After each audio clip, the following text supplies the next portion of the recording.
하나님의 말씀 마태복음 16장 1절입니다. 바리새인과 사두개인들이 와서 예수를 시험하여 하늘로부터 오는 표적 보이기를 청하니 예수께서 대답하여 이르시되 너희가 저녁에 하늘이 붉으면 날이 좋겠다 하고 아침에 하늘이 붉고 흐리면 오늘은 날이 굳겠다 하나니 너희가 날씨를 분별할 줄 알면서 시대의 표적을 분별할 수 없느냐. 악하고 음란한 세대가 표적을 구하나 유나의 표적밖에는 보여줄 표적이 없느니라 하시고 그들을 떠나가시니라. 아멘. 네, 오늘은 마태복음 20강인데 제목은 베드로의 신앙 고백을 잡아왔습니다. 지금 우리가 살피고 있는 이 내용은 마태복음 13장에 나오는 예수님의 천국 비유 8가지 이 길을 기초로 해서 천국에 대한 예언을 하시는데 그 예언대로 지금 이루어져가는 사실을 확인하고 있습니다. 그 가운데에 오늘 우리가 살필 내용은 바로 16장입니다. 16장에 표적을 요구하는 자들에게 나오고 바리새인과 사두개인의 누룩, 그 다음에 베드로의 신앙 고백, 이게 이제 16장 전반부에 나오는 것이고 후반부부터는 이제 예수님이 죽음에 대한 고난을 선언하는 거죠. 자, 오늘 아마 여기 베드로의 신앙 고백까지가 아마 될지 않을까 모르겠는데 한번 살펴보도록 하겠습니다. 본문을 보시면 바리새인과 사두개인들이 와서 예수를 시험하여 하늘로부터 오는 표적 보이기를 청하니, 여러분 지금 우리가 계속 살피고 있지만 이 내용 15장 앞부분에 바로 뭐가 나왔습니까? 15장 한번 보시겠습니다. 31절 보세요. 말 못하는 사람이 말하고 장애인이 온전하게 되고 다리 저는 사람이 걸으며 맹인이 보는 것을 무리가 보고 놀랍게 여겨 이스라엘 하나님께 영광을 돌리니라. 지금 계속해서 예수님은 뭐예요? 갈릴리 지역을 돌아다니면서 표적을 보여주신 거예요. 그러나 누구에게는? 바리새인과 사두개인들은 이게 성이 차지 않는 거죠. 그러니까 계속해서 뭡니까? 예수를 시험하여. 이 시험한다는 말은 누가? 사단이 예수를 시험할 때 똑같은 맥락인데 시험하여 뭘 말하냐? 하늘로부터 오는 표적 보이기를 청하니. 자, 모든 게 다 하늘로부터 오는 것이죠. 하나님께로부터. 근데 지금 이 하늘이라는 말은 유대인들에게 이 히브리어의 샤마임이라는 단어는 뭐냐면 하늘이 종류가 많습니다. 우리가 꼭 기억하실 게 뭐냐면 첫째 하늘이 뭐죠? 새가 나르는 하늘. 둘째 하늘이 별이 있는 하늘. 그리고 셋째 하늘은 뭐냐면 하나님이 계시는 곳이에요. 그러니까 이들이 말하는 하늘로부터 오는 표적이라는 말은 뭐냐면 하나님이 베푸신 표적, 그걸 보여달라는 거죠. 예를 들면 구약에 모세가 뭐예요? 광야에 있는 이스라엘 백성들에게 뭘 먹였습니까? 만나를 먹였죠. 그 다음에 여호수아가 해달별을 멈췄죠. 그 다음에 사무엘이 우레를 발하는 기적을 행했죠. 이런 기적들, 뭔가 좀 장엄하고 통쾌한 기적을 받았던 거예요. 그러면서 이제 예수님께 그걸 보이기를 청하니까, 근데 실질적으로 이것이 틀린 게 뭐냐면 이전에 뭘 했습니까? 14, 15장에 오병이어의 기적과 그 다음에 칠병이어의 기적을 행했죠. 이것도 심의스러운 거잖아요. 그죠? 그런데 그들은 계속해서 불만을 삼는 거예요. 자, 그러니까 2절 예수께서 대답하여 이르시되 너희가 저녁에 하늘이 붉으면 날이 좋겠다 하고 아침에 하늘이 붉고 흐리면 오늘은 날이 굳겠다 하나니 너희가 날씨를 분별할 줄 알면서 시대의 표적은 분별할 수 없느냐. 자, 이 말씀은 뭐냐면 지금 이들이 누굽니까? 이들은 바리새인과 사두개인들이에요. 근데 바리새인과 사두개인들은 이 둘이 같이 할 수가 없어요. 왜냐하면 자, 사두개인들은 뭘 부정합니까? 부활, 영원 불멸, 영적 세계를 부인한 자들이에요. 반대로 바리새인들은 부활과 영원 불멸과 영적 세계를 인정해요. 그러니까 이들은 서로 사상이 틀리기 때문에 합할 수 없는데 어쨌거나 지금 뭐예요? 이 두 연합이, 두 세력이 합한 거예요. 왜? 예수를 시험하기 위해서. 계속해서 예수님에 대한 어떤 걸 트집을 잡으면서 시험하기 위해서 합한 거죠. 자, 이것이 10편, 2편, 1편 이제 보시면 오늘 제가 처음에 봉독해 드렸죠. 어찌하여 이방 나라들이 분노하며 민족들이 헛된 일을 꾸미는가. 세상의 군왕들이 나서며 가는들이 서로 꾀하여 여호와와 그의 기름 부은 자를 대적하며. 자, 끊임없이 세상 사람들 뭡니까? 여호와를 대적을 해요. 기름 부은 자를. 똑같이 지금 이것도 바리새인과 사두개인도 뭡니까? 그러한 입장에서 그들을 대적하는 거죠. 자, 그런데 누가복음 보시면은 자, 누가복음 예수님이 이제 십자가 죽기 전에 예수를 시험하려고 누가? 빌라도 총독과 그다음 누구예요? 헤롯 안디바가 예수님을 평가하는데 이 헤롯 안디바와 그 다음에 이 빌라도도 서로 사이가 안 좋아요. 그런데 뭐예요? 예수를 핍박하는 자리에서는 당연히 서로 친구가 되니라. 그러니까 사람들은 뭡니까? 자기들이 주장해도 뭔가 공통된 합일된 목적이 있으면 이렇게 할 수 있는 게 정치적인 야합입니다. 근데 지금 이들도 바리새인과 사두개인들 서로 합할 수 없는 자들인데 지금 예수를 책망하기 위해서 합하게 된 거죠. 자, 근데 예수님이 말씀하시기를 너희들이 천기는 구별할 줄 알면서 어떻게 못하느냐 하면서 시대의 표적은 분별할 수 없느냐. 시대의 표적이 뭐죠? 지금 이 시대에 예수님께서 많은 걸 보여줬어요. 가르침과 표적을 보여줬죠. 그 표적은 뭡니까? 당신이 뭐라는 거. 당신이 구약에 언약된 메시아라는 사실을 보여줬단 말입니다. 그런데 그들은 그건 아직 보지 않고 그렇게 하니까 예수님 말씀이 분별할 수 없느냐 하시면서 악하고 음란한 세대가 표적을 구하나 유나의 표적밖에는 보여줄 표적이 없느니라 하시고 그들을 떠나가시니라. 자, 표적이 지금 유나의 표적이 지금 보인 겁니까? 앞에서? 안 보이죠. 이걸 언제 일어나요? 나중에 일어날 것을 예수님 말씀하신 건데 놀라운 것은 뭐냐면 역설적으로 여러분 이 땅의 최고의 기적이 뭡니까? 죽은 사람이 부활하는 거죠. 그러니까 예수님이 뭐냐면은 이들이 말하는 그 기적 속, 말씀 속에 말을 향해서 역설적으로 내가 부활한다. 그걸 증거하는 거예요. 그러나 그들은 열심히 믿지 않지요. 자, 이렇게 하면서, 지금 첫 단락에 표적을 요구한 자들의 모습을 봤습니다. 그 다음, 5절. 제자들이 건너편으로 갈새 떡 가져가기를 잊었더니 예수께서 이르시되 삼가 바리새인과 사두개인의 누룩을 주의하라 하시니. 자, 지금 이 장소를 보세요. 이 지금 예수님의 이 사역은 뭐냐면 갈릴리 사역이에요. 근데 오늘 16장에서는 여기 보시면, 자, 잘 보십시오. 여기가 마가단이에요, 마가단. 요 지역에서 지금 시험하신 거예요. 예수님 바리새인들 시험한 거고, 그 다음에 옮깁니다. 어디로? 벳세다로. 여기 벳세다예요. 그 다음에 다음 거 가면은 이 가이사랴 빌립보, 요 세 지역이 오늘 중요한 핵심 지역인데, 자, 여기서 지금 두 번 벳세다로 간 거예요. 가가지고, 자, 떡 가져가기를 잊었더니 예수께서 이르시되 삼가 바리새인과 사두개인들의 누룩을 주의하라 하시니 제자들이 서로 논의하여 이르되 우리가 떡을 가져오지 아니하였도다 하거늘 예수께서 아시고 이르시되 믿음이 작은 자들아 어찌 떡이 없으므로 서로 의논하느냐 너희가 아직도 깨닫지 못하느냐 떡 5개로 5,000명을 먹이고 주운 것이 몇 바구니며 떡 7개로 4,000명을 먹이고 주운 것이 몇 강줄이었는지 기억하지 못하느냐 어찌 내 말하는 것이 떡의 가람이 아닌 줄 깨닫지 못하느냐 오직 바리새인과 사두개인들의 누룩을 주의하라 하시니 그제서야 제자들이 떡의 누룩이 아니요 바리새인과 사두개인들의 교훈을 삼가라고 말씀하신 줄을 깨달으니라. 자, 갑자기 지금 이 지역을 옮겨서 벳사다로 갔는데 예수님이 뭐예요? 누룩을 주의하라는 거예요. 그러니까 이 제자들은 뭘 알아듣는 겁니까? 떡 반죽에 있는 누룩을 생각한 거예요. 자, 그러면 지금 이 누룩이라는 게 무엇일까? 누룩은 음식물에 들어가서 그걸 발효시키는 거죠.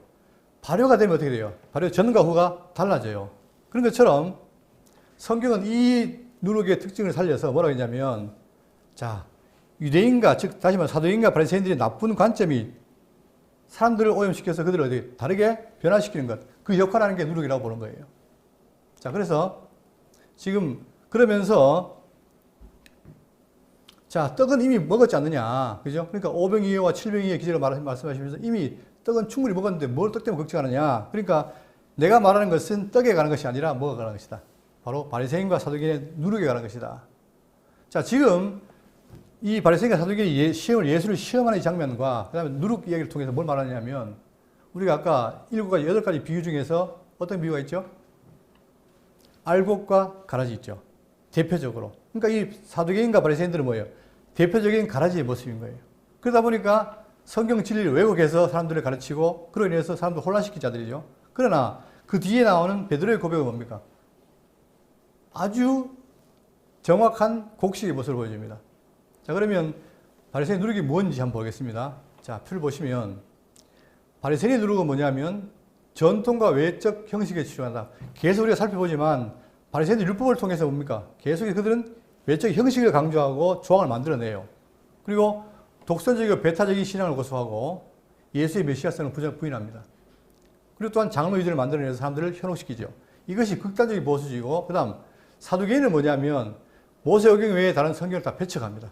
오직 오경만 성경을 보는 것이고, 그 다음에 하나님의 예정, 그 다음에 사단의 실체, 부활의 교리를 부정하고 그 다음에 개인의 자유를 극대화하는 거예요. 철저히 현실적인 삶을 주장합니다. 그러다 보니까 이들은 뭐냐? 극단적인 자유주의예요. 자, 장로님 기도 중에 우리가 이제 어려움이 많지만 우리가 삶에서 물론 외적인 물질적인 어려움이 많지만 지금 우리가 기독교인으로서 살아가면서 어떤 어려움이 있느냐? 바로 사상적인 혼란이 많다는 얘기예요.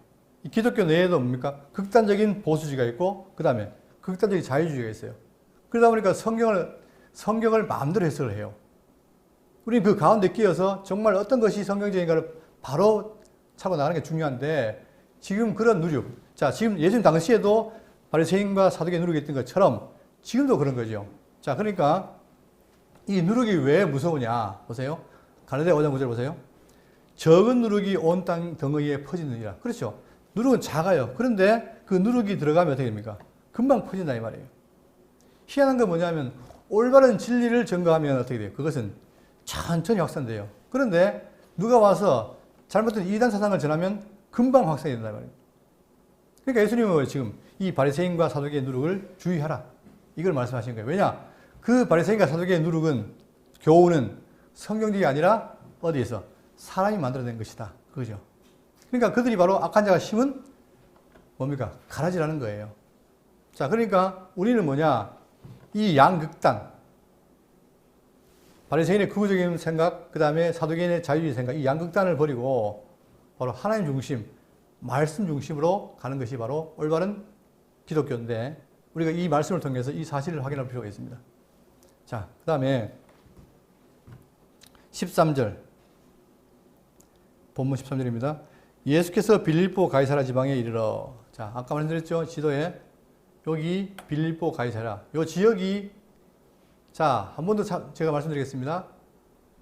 지금 헤롯 대왕이 전체를 다스렸어요. 그러다 헤롯 대왕이 죽었어요. 죽고 나니까 로마 황제가 이 지역을 4명의 분봉왕으로 다스리게 합니다.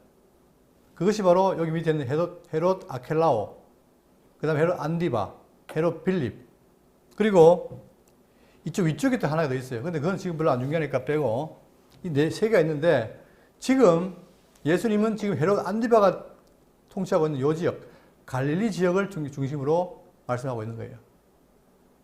자, 그런데 여기 가이사랴 빌립보는 뭐냐면 헤롯 빌립의 지역이에요. 그럼 왜 이름이 가이사랴냐? 이 가이사랴는 누구에 대한 얘기입니까?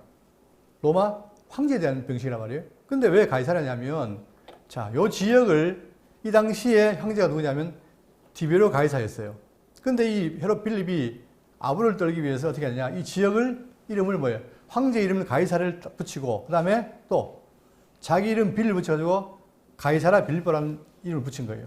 자, 가이사라는 지역이 여기 또 있습니다. 여기 보시면 지중해 쪽에도 있죠. 이 지역은 달라요. 그런데 이 가이사랴나 다 로마 황제에 대한 충성심으로 지어진 이름이다.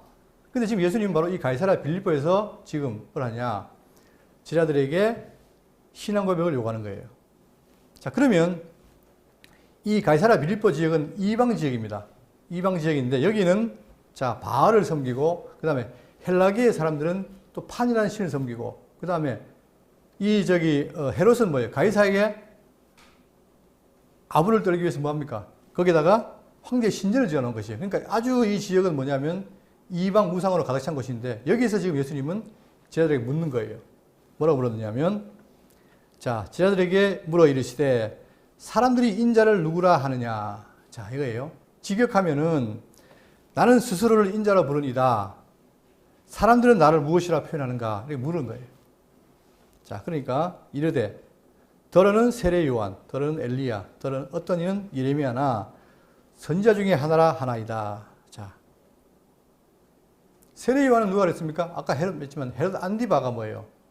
헤롯 안디바가 예수의 소리를 듣고 죽었던 세례 요한이 다시 살아났다 이렇게 했죠. 그러니까 이제 예수님이 죽었던 세례 요한이 다시 살아났다고 보는 그 세례 요한을 본 사람이 있고 그다음 또 누가 있냐면 어떤 이는 엘리야. 엘리야는 여러분 구약성에 말라기에 뭐라 했습니까? 내가 엘리야를 보내겠다 했잖아요. 그죠? 그러니까 그 엘리야를 보내겠다 했는데 그 약속 따라 오시는 엘리야가 바로 예수님이 아닌가 보는 사람. 또는 예레미야. 자, 예레미야는 눈물의 선지자인데 외경을 보면은 이 예레미야가 또 온다고 돼 있어요. 그러니까 그 야설을 따라서 혹시나 예수님이 예레미야가 아닌가. 또는 사람들은 그를 뭐라 해요? 선지자 중에 하나라 하나이다. 어떤 선지자가 있는데 그 중에 한 명입니다라고 했다 이 말입니다. 그렇게 하니까 여러 가지 설이 있잖아요. 그러니까 너희는 나를 누구라 하느냐라고 묻습니다. 자, 이거 이전에 보세요. 자, 지금까지 예수님은 많은 가르침을 했고 능력을 보였잖아요. 그죠? 그랬을 때에 지금까지는 사람들이 뭐라고 했을까? 마태복음 7장 28절에 예수께서 이 말씀을 마치시고 무리들이 그의 가르침에 놀라니 이는 그 가르치시는 것이 권위 있는 자와 같고 그들의 서기관들과 같이 아니함이더라. 뭔가가 권위 있는 자 같다. 그러나 누군지는 모르겠다. 이거였어요. 또 마태복음 9장 8절에 보시면 무리가 보고 두려워하여 하며 이런 권능을 사람에게 주신 하나님께 영광을 돌리라. 뭔가가 놀라운 권능인데 그걸 주는 분은 하나님이다. 그러나 그분이 누군지 모르겠다. 또 귀신이 쫓겨나고 말 못하는 사람이 말하거늘 무리가 놀랍게 여기 이르되 이스라엘 가운데서 이런 일을 본 적이 없다. 그렇죠. 이스라엘 가운데 이런 일을 본 적이 없다는 거예요. 그러면 이런 일을 본 적이 없으면 당연히 뭐예요? 아, 이분이 구약에 예언한 메시아가 해야 되는데 메시아라는 말을 쓰지 않고 계속해서 신비롭다는 말을 하고 있는 거예요. 또 마태복음 13장 54절 고향으로 돌아가서 그들의 회당에서 가르치시니 그들이 놀라 이르되 이 사람의 이 지혜와 이런 능력이 어디서 났느냐? 아, 놀랍다. 내가 알고 있는데 그의 아내도 있고 누이가 있고 다 우리가 아는 사람들인데 어떻게 이렇게 능력이 생겼느냐? 신비롭다 정도만 얘기했단 말입니다. 그리고 마태복음 15장 31절에 말 못하는 사람이 말하고 장애인이 온전하게 되고 다리 저는 사람이 걸으며 맹인이 보는 것을 무리가 보고 놀랍게 여겨 이스라엘 하나님께 영광을 돌리니라. 이 정도입니다. 그러니까 놀랍게 여겼다. 이게 다였어요. 자, 그러니까 이제 예수님은 뭐예요? 지금까지 한 모든 걸 종합해서 이제 오늘 누구에게? 지라들에게 너희는 나를 누구라 하느냐? 하고 묻는 거예요.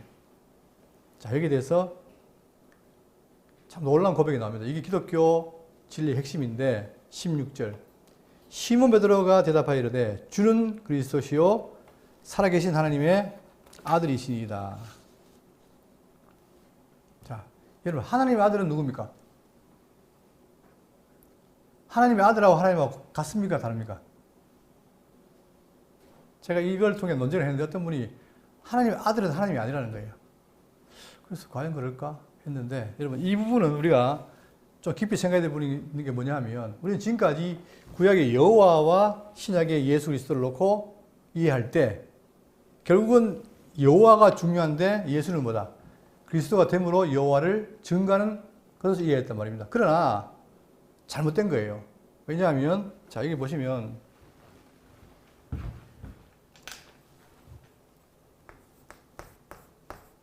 주는 그리스도시요. 그 다음 뭐죠? 살아계신 하나님의 아들이니이다입니까? 예? 아들이시니라?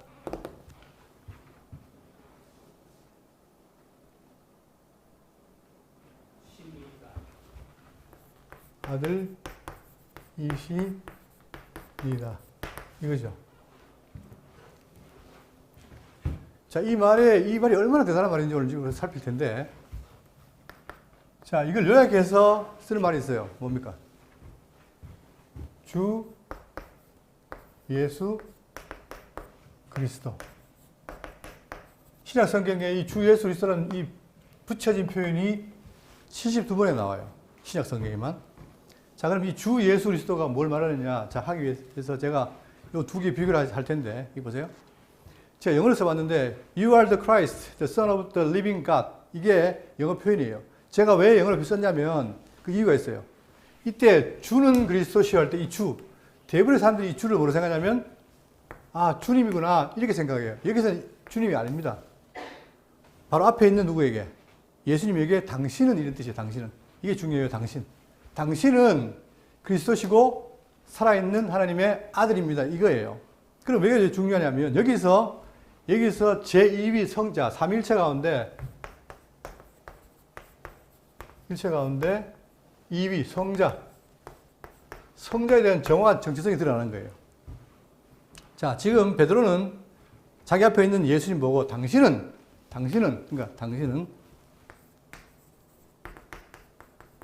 누가 그러더라고요. 예수님 뭐 당신은 그러니까 건방지다 그러는데 그냥 그러니까 당신 하기 못하니까 베드로가 주의했겠죠. 어쨌든 당신의 뜻이에요. 당신은 그리스도시요 살아계신 하나님의 아들이십니다. 이 말인데, 이때 주님이란 말은, 자, 이때 당신이란 말은 뭐냐면 예수님의 뭐예요? 인간 예수. 인간, 인성. 인성 예수. 그러니까 마리아와 요셉의 아들로 태어난 예수, 인간 예수인 거예요. 근데 그 예수가 뭐냐? 뭐라는 거예요? 그리스도라는 거예요, 그리스도. 기름 부음 받은 자. 자, 기름 부음 받은 자라면 중보자, 구원자라는 뜻이 있는데, 자, 여기 그리스도에는 뭐가 있냐면 양성이 있어요, 양성. 양성이란 말은 뭐예요? 신성과 인성이 같이 있다 이 말입니다. 이게 신비예요, 이게. 사람들이 이해를 못하지만, 저도 이해를 못하겠지만 신비예요, 이게. 놀라운 건 뭐냐? 왜 그러면 그리스도로 오셔야 되느냐? 지금 예수님은 뭐예요? 우리 인간의 죄를 대속하게 왔잖아요, 그죠? 그러다 보니까 인간이 돼야 되는 거예요. 그러다 보니까 그분이 인간으로 왔는데 원래 그분이 누구예요? 하나님이잖아요. 그래서 자, 이거 보세요. 양성이 한 인격 안에 연합되어 있다는 거예요. 신성이 인성을 취한 거예요. 원래 하나님이셨는데 종의 형체를 빌어 오신 거예요. 그러면 그 속에 종의 형체를 빌어 왔기 때문에 그 속에 신성이 있습니까? 없습니까? 있어요? 없어요? 있죠. 자, 이게 중요해요. 그런데 왜 우리가 말할 때 예수가 하나님이란 말을 쉽게 못하느냐? 눈에 보이는 건 뭐예요? 사람인데 신이라 하니까 누가 뒤집어진 거예요? 유대인들이. 그래서 그들이 예수를 죽인 이유가 뭐냐? 네 곁에 인간이 신이라 하느냐? 그거 아닙니까? 신성 모독이라는 거예요. 근데 성경은 뭘 말하느냐? 그 예수님이 원래 신이셨는데 그분이 뭐였다? 신성이 인성을 어떻게 돼요? 취했다 이 말입니다. 그래서 이 땅에 오신 그분을 뭐란다? 성육신이라는 거예요. 그러니까 거룩한 하나님의 성육신이니까 그분이 뭐가 없다? 죄가 없어요. 죄가 없기 때문에 여러분과 저의 죄를 사할 수 있는 자격이 되는 거예요. 예? 자, 그런데 그럼 어떤 분이냐? 자, 당신은 그리스도이시오. 즉 양성하신 그리스도시요. 또 뭐다? 살아계신 하나님의 아들이시다 했어요. 자, 그러면 살아계신다는 말은 뭐냐면 여러분 저기 출애굽기에 뭐라고 했습니까? 나는 뭐다? 스스로 있는 자다. 시작도 없고 끝도 없다 이 말이에요. 그러니까 그분을 뭐예요? 유일하게 성경에서 뭐예요? 하나님 말을 뭐한다? 영원히 존재하는 분, 영원한 존재. 스스로 계신 분. 이렇게 표현해요. 그러니까 지금 예수님이 누구란 거예요, 지금? 살아계신, 영원히 사시는 변함이 없는 하나님의 아들입니다. 이거 아들. 자, 아들이라 했을 때 우리가 사람의 아들은 뭐예요? 사람이죠. 하나님의 아들은 하나님이에요. 간단해요. 죄인의 아들은 죄인이고 의인의 아들은 의인이에요. 그죠? 근데 이제 지금까지 그런 게 안 되니까 살짝 헷갈렸는데 중요한 건 뭐냐면 하나님의 아들이라는 거예요. 하나님의 아들이라는 말은 하나님이라는 말과 동등하다는 거예요. 그러나 뭐예요? 사역상 존재는 하나님이지만 하는 일이 뭐다? 아버지와 아들로 분리되어 있을 뿐이에요. 사역상. 그러나 근본 하나님이 이걸 갖다 뭐라 한다? 삼위, 위가 삼이지만 결국은 근본이 하나다. 삼위일체라는 거예요, 이게.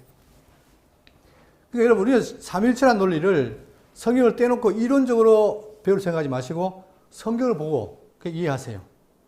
예를 들면 태초에 말씀이 계시니라. 이 말씀이 하나님과 함께 계셨는데 이 말씀이 그것도 뭐다? 하나님이다. 우리의 논리는 이해가 안 돼요. 왜? 하나님, 말씀과 하나님이 따로따로 있는데 이 말씀이 하나님이다. 그럼 뭡니까? 이 하나님도 하나님이고 이 말씀도 하나님이고 이게 숫자로 이해가 안 되잖아요. 그러나 성경 말하고 있어요.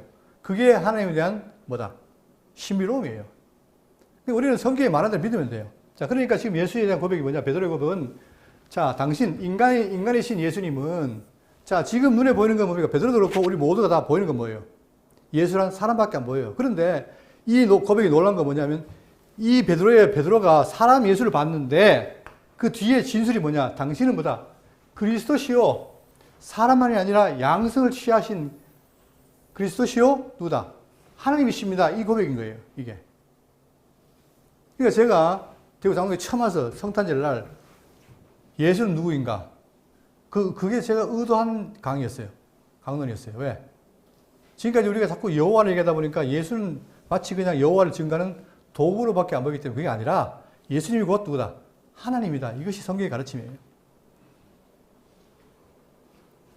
자, 그러니까 이 그림을 다시 한번 보시면, 자, 인간이신 당신이 그리스도요, 양성을 지니신 그리스도요, 하나님의 영원히 생명하시는 자존자이신 신이십니다. 이 고백인 거예요. 이게 기독교의 핵심이에요. 그래서 자, 이 내용을 사도행전 22장 36절을 보겠습니다.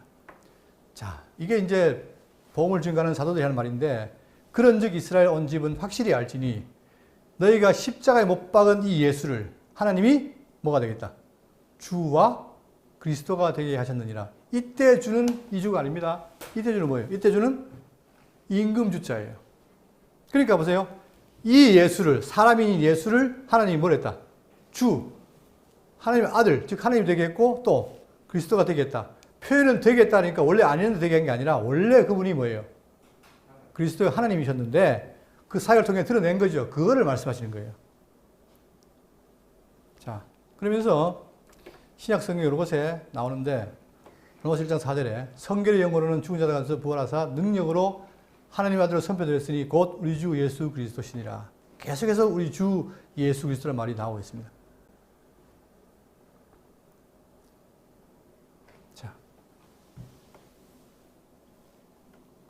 그러니까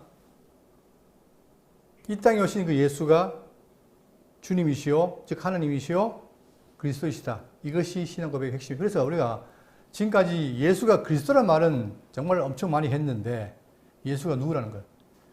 주님이란 말을 잘 못했어요. 왜 그러냐? 그 주의 자리를 누가 대신했기 때문에. 여호와가 대신하다 보니까 여호와와 주를 구분했던 거예요. 그러나 보세요. 제가 지난번에 얘기했지만 여호와, 이 여호와가 뭐예요? 스스로 있는 자. 이 여호와에 대해서는 제가 요한복음 말할 때도 에고임이 말씀드렸죠. 에고에임이 나는 이다 하는 표현이 곧 뭐다? I am that I am. 나는 스스로 있는 자다. 같은 표현을 했죠. 그러니까 이 여호와라는 말은 결국은 구약의 하나님도 성부도 여호와이시고 그 다음에 신약의 성자도 여호와예요. 그러니까 예수가 여호와예요. 그냥. 예? 그러니까 우리는 예수를 뭐로 믿는다? 하나님을 믿는 종교가 바로 기독교라는 거예요. 아시겠죠? 기독교는 예수를 그리스도로 믿으면서 그분을 주인으로 믿는 종교가 바로 기독교다. 너무나 중요한 표현이죠. 이걸 누가 고백했다? 베드로가 고백을 한 거예요. 자, 드디어 지금까지 아사구사하게 말했던 모든 그 고백들이 정리가 되는 거죠. 뭘로? 베드로의 고백으로. 주는 그리스도시요 살아계신 하나님의 아들이십니다. 자, 그러면서 17절. 예수께서 대답하여 이르시되 바요나 시몬아 네가 복이 있도다. 자, 갑자기 베드로를 했다가 뭐라 합니까 지금? 바요나 시몬아 이런 게 하는 거예요. 자, 바요나라는 말은 뭐냐면 바라는 단어가 아들이라는 뜻이에요. 요나의 아들 시몬아 이 말이에요. 그러니까 원래 이 베드로의 태생이 뭐냐? 요나의 아들로 태어난 거예요. 시몬 이름이 시몬이었어요.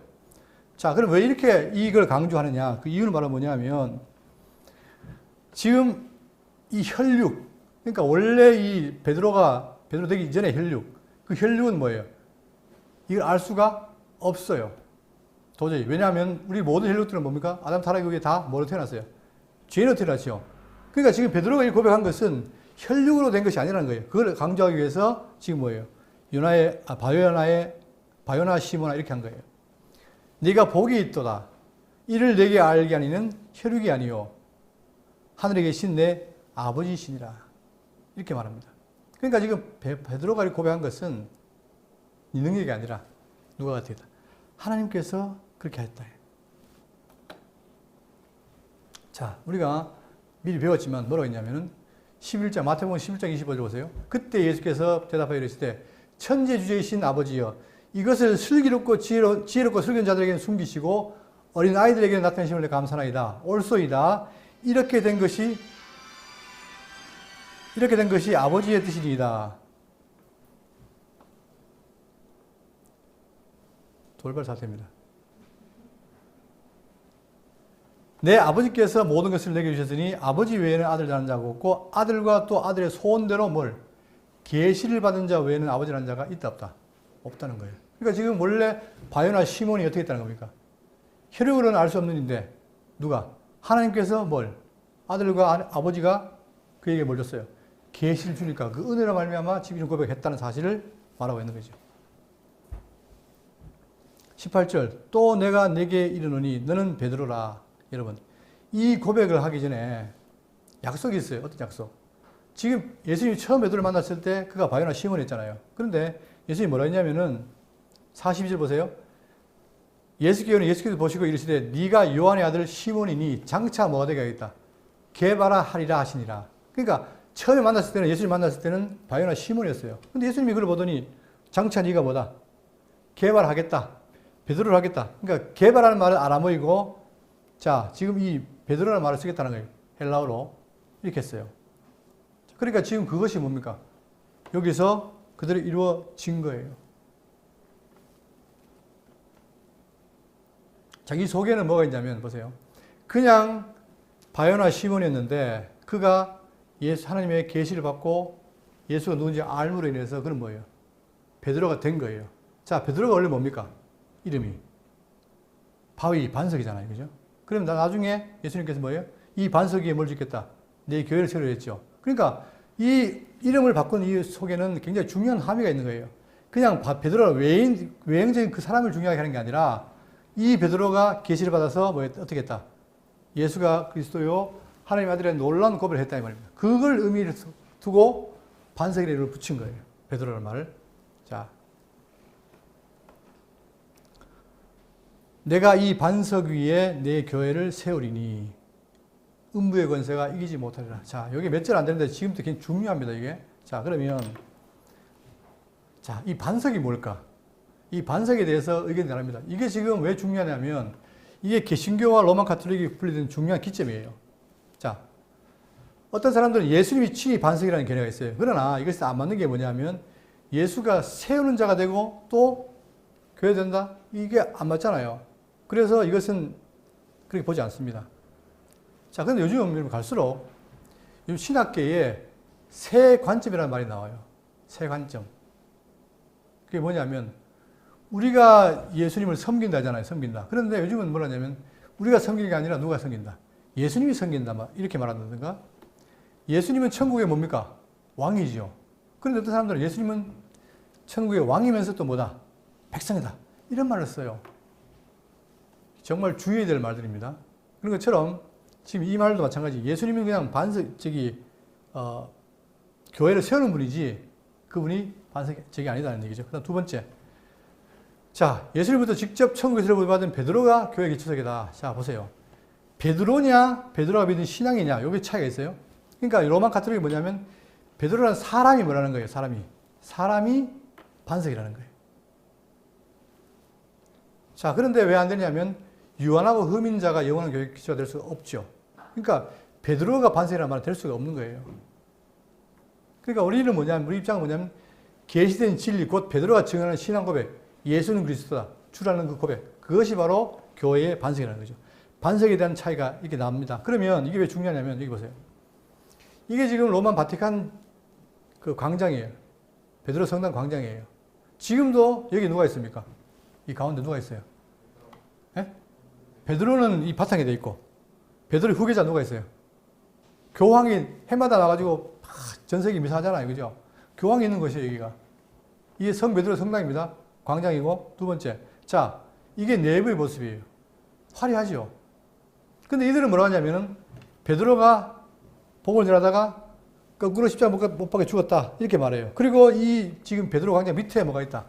베드로의 무덤이 있다라고 말하는 거예요. 그러나 역사 기록에 의하면 베드로가 거꾸로 죽었다는 그 근거는 없어요. 근데 이들이 자꾸만 신화를 만들어내는 거죠. 그 다음 이 그림 보시면 자, 이게 이제 왼쪽이 전 모습이고, 오른쪽에 있는 것이 베드로 상인데, 지금 베드로가 뭐 들고 있습니까? 뭘 들고 있어요, 손에? 보이세요? 여기 뭐 들고 있어요, 여기? 잘 안 보이네. 예? 열쇠. 천국 열쇠. 그러니까 이들은 뭐냐? 베드로가 반석이고, 베드로가 뭘 받았다? 직접 예수님한테 열쇠를 받았다는 거예요. 그러니까 그들은 열쇠를 이렇게 갖고 있어요, 이렇게. 그러니까 여기는 뭐예요? 베드로가 이 모든 천주교에 뭐가 됩니까? 우두머리가 되는 거예요. 절대 권력이 있어요. 바로 이 반석을 잘못 해석해서 나오는 현상입니다. 그런데 오늘날 이 로마 가톨릭이 전 세계에 얼마나 큽니까? 그죠? 이만큼 이 마태복음 16장에는 베드로의 고백도 중요하지만 바로 이 내용 때문에 갈라진 역사가 일어났다 하는 사실을 우리가 꼭 명심해야 됩니다. 그러나 이것이 잘못됐다, 성경적으로. 자, 이 반석 위에 내 교회를 세우리니 음부의 권세가 이기지 못하리라. 우리가 영화를 보거나 그 드라마 속에 하데스란 말 있잖아요. 하데스, 음부. 그죠? 자, 그럼 음부가 뭐냐? 음부의 권세가 이기지 못한다면 음부는 사망 권세인 거예요. 자, 사망 권세인데 내가 세우는 이 교회를 누가? 사망 권세가 이기지 못한다는 말은 뭡니까? 이거 잘 이해하셔야 돼요. 지금 우리가 이 반석에 세워진 교회예요. 현재 대구 장로교회도. 그런데 이 대구 장로교회에 뭐가 있다는 거예요? 끊임없이 뭐가 있다는 거예요? 음부의 권세에 도전과 위협이 있단 말입니까? 없단 말입니까? 있다는 거예요.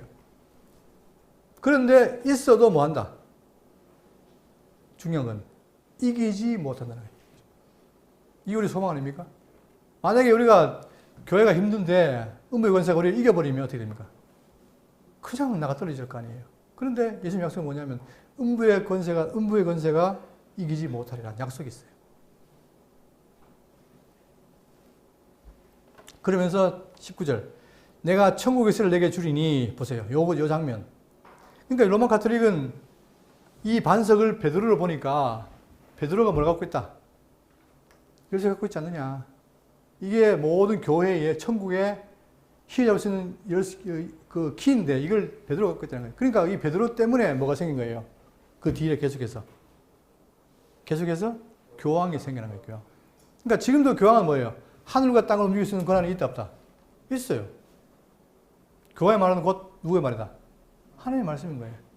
그러니까 그들이 해마다 뭡니까? 교황 미사할 때 그 말을 들으려고 모여들잖아요. 우리가 볼 때는 웃기지만. 그럼 그들에게는 철저하다 이 말입니다. 왜 그러냐? 바로 이것 때문이에요.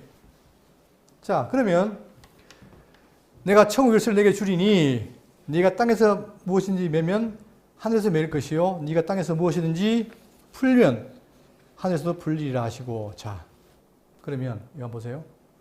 이 열쇠라는 얘기가 어디 근거 있냐? 여러분 구약에 이사야 22장 20절에 나옵니다. 잘 보세요. 구약에. 자, 이 열쇠에 대한 그 근거가 나오는 구약에 나오는데 그날에 내가 히스기야 왕이에요. 왕이 힐기야의 아들 내 종 엘리야김을 불러 내 옷을 그에게 입히며 내 띠를 그에게 띄워 힘있게 하고 내 정권을 그의 손에 맡기리니 그가 예루살렘 주민과 유다의 집의 아버지가 될 것이며 내가 또 다윗의 집의 열쇠를 그의 어깨에 두리니 그가 열면 닫을 자가 없겠고 닫으면 열 자가 없으리라. 이게 구약의 이스라엘 왕이었던 히스기야가 결국 누구냐면 지금 뭐예요? 대신을 바꾸는 거예요. 종을 바꾸는 거예요. 히스기야가 왕인데 자기가 부릴 수 있는 대신을 바꾸는 거예요. 누구로? 셈나라는 사람이 있었는데 이 셈나 대신에 누구를 바꿔요?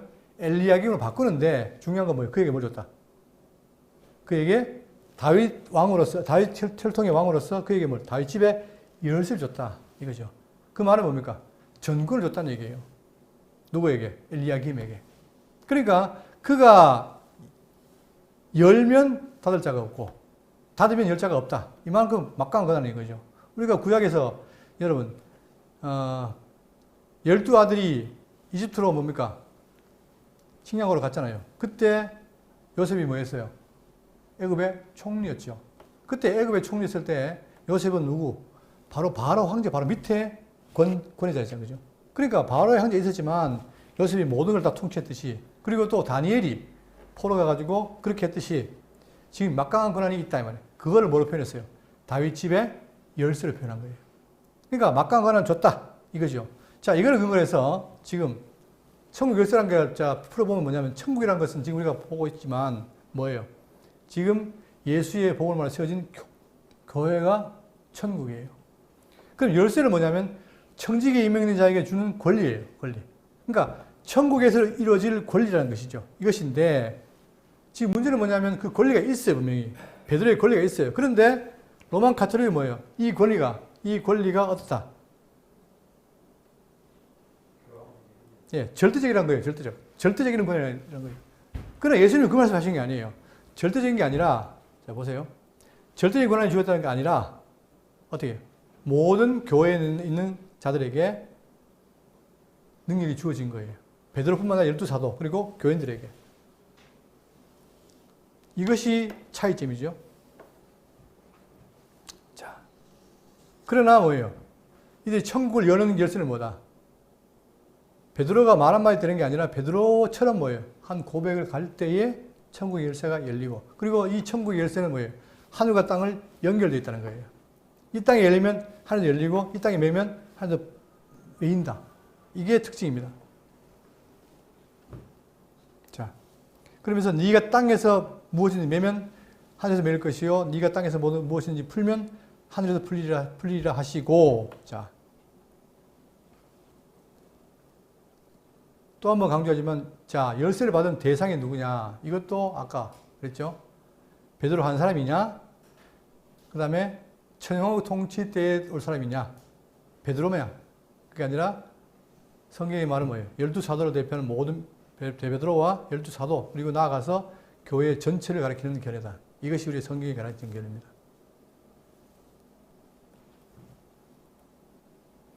그 다음에 풀고 맨다라는 견해. 자, 로마 가톨릭 교회는 뭐예요? 베드로의 수장권. 자, 이게 가장 문제예요. 베드로가 핵심 수장을 갖고 있어 절대적 권한을 갖고 있다. 그렇지 않습니다. 그리고 그 교황에게는 뭐가 있다? 특별히 뭐예요? 죄를 면제하는 것도 있다는 권한을 말하는 거예요. 그러나 성경은 그렇게 말하지 않습니다. 자, 그러면 풀고 맨다는 말은 뭐냐면, 예수께서 베드로에게 약속하신 교회 치리권과 그의 권위의 탁월함을 근거로 해서 그가 제정하는 규칙과 그의 사도적 권위에 합당하게 권면하고 실행한 내용들이 하늘에서도 인정될 것이다. 땅의 처처럼. 바로 그런 얘기죠. 그러나 후계자는 없습니다. 믿음으로 증거되는 것이 후계자는 없다는 얘기예요. 그러니까 지금 가톨릭은 지금도 뭐예요? 계속해서 그것을 후계로 가잖아요. 그죠? 성경에 그런 게 없다는 거죠. 자.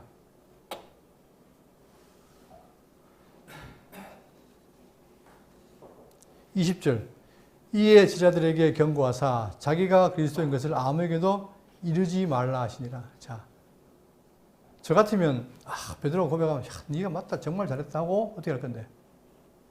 동네방네 광고할 텐데 예수님이 뭐예요? 경고합니다. 경고하사 자기가 그리스도인 것을 아무에게도 이르지 말라 하시니. 왜 그러겠어요? 여러 가지 의견이 있겠지만, 자, 첫째 뭐예요? 예를 들어 만약에 예수님이 그리스도라는 걸 막 공개되어 드러냈다. 그러면 어떻게 해요? 자, 이사야 예언에서 뭐예요? 메시아가 오면 조용히 사야한다 그랬죠. 그런데 예수님이 지금 막 그 동네방네 증거돼가지고 메시아라고 증거되면 어떻게 합니까? 사람들이 막 와가지고 왕삼을 하라고 할 거 아닙니까? 그런 걸 안 하시는 거예요. 그러기 위해서 지금 숨기고, 또 하나 더 중요한 거는 예수가 그리스도 하나님의 아들이라는 말을 증거하게 되면 어떻게 돼요? 누가? 바리새인과 사두개인이 누구를? 예수를 죽이려 하잖아요. 그러니까 아직 때가 됐어요, 안 됐어요? 안 됐기 때문에, 아직 안 됐기 때문에 예수님이 뭐예요? 아무에게도 이르지 말라. 그렇게 말씀하시고. 자, 시간이 많이 지나서 제가 다음 뒤의 내용을 못하겠네요. 여러분 정리하면, 오늘 대표적으로 16장 1절부터 20절까지 20절 통해서 중요한 게 많이 나왔잖아요. 대표적인 바리새인과 사두개인이 뭐다? 가라지다는 거예요. 가라지. 그러니까 끊임없이 그들은 뭐예요? 교훈을 만들어내는 거예요. 그러니까 예수님은 그의 노력을 주의하라 했죠. 그러나 누구? 제자인 베드로는 뭡니까? 베드로는 고백하기를 주는 그리스도시요 살아계신 하나님의 아들이시니다. 이 놀라운 주옥 같은 신앙 고백을 한 겁니다. 그래서 그 전통을 받은 대구 장로교회도 여러분과 제가 누구를요? 이 땅에 오셨다가 죽으시고 부활하시고 승천하신 예수님을 뭐를 봐요? 그리스도시요 하나님의 아들로 고백하고서 합니다. 그러니까 앞으로는 좀 당당하게 예수는 누구냐? 하나님이요 그리스도다. 이렇게 고백하고 사신 여러분 되시기를 진심으로 바라겠습니다.